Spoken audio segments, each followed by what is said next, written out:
Hello everyone, my name is Abigail Turisti Vicencio. Today I'm going to teach you how to multiply and divide radical expressions. Now that we are done with the introduction, let's start with solving. Since in the first equation, both of the terms are the same, we can just multiply them both as it is, which would be 7 times 3. And 7 times 3 is equal to 21.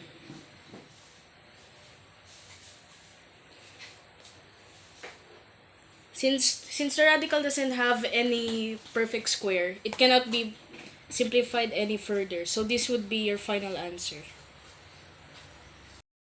Since the second equation and the first equation are almost similar, we'll just go with the same procedure.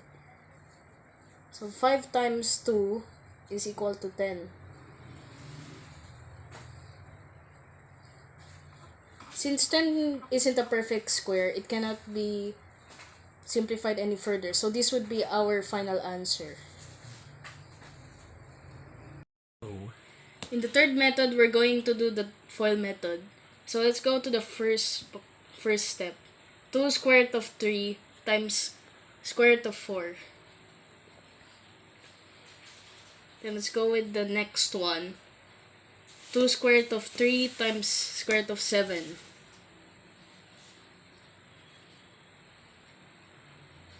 Now let's go to the third step.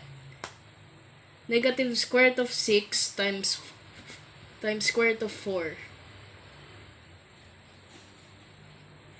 And then in the last step, let's go with negative 6 times square root of 7.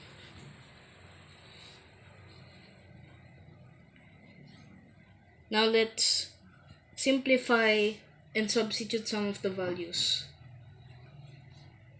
Now let's go with the first term.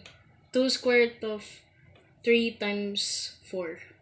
Since 4 is a perfect square, that can be simplified, which would be 2 times 2 square root of 3 plus 2. Since 3 and 7 aren't perfect squares, they're going to be multiplied as it is. And then again with 4, since it's a perfect square, it's going to go out.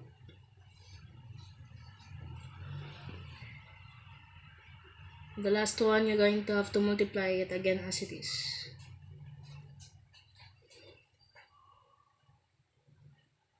Now let's finalize our answer.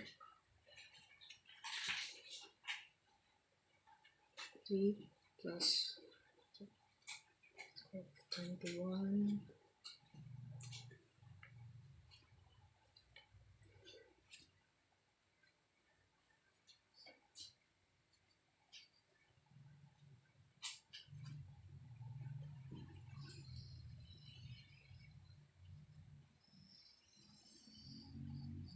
Now we are done with equation number 3.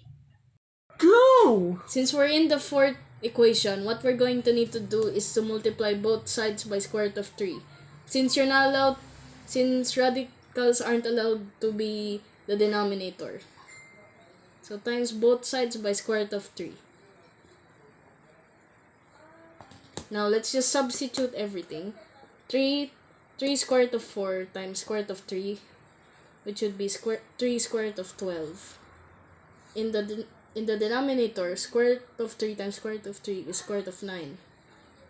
Now first let's rationalize the denominator. Since 9 is a perfect square, our answer would be 3.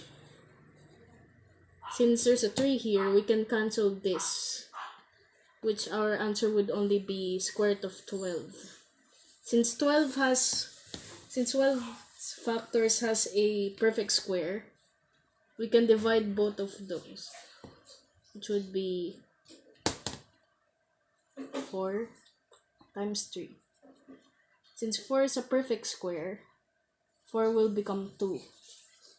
Now this is our final answer. In the first step, in equation number 5, you have to multiply both sides with square root of 3 minus 1 to rationalize the denominator. In the next step, you need to simplify. Square root of 3 times 3 is equal to 9. And square root of 3 times 3 is equal to 9 as well. Since this 2 is negative and positive, this will be cancelled. Square root of 9 is equal to 3. And 3 minus 1 is 2. So this would be our final answer.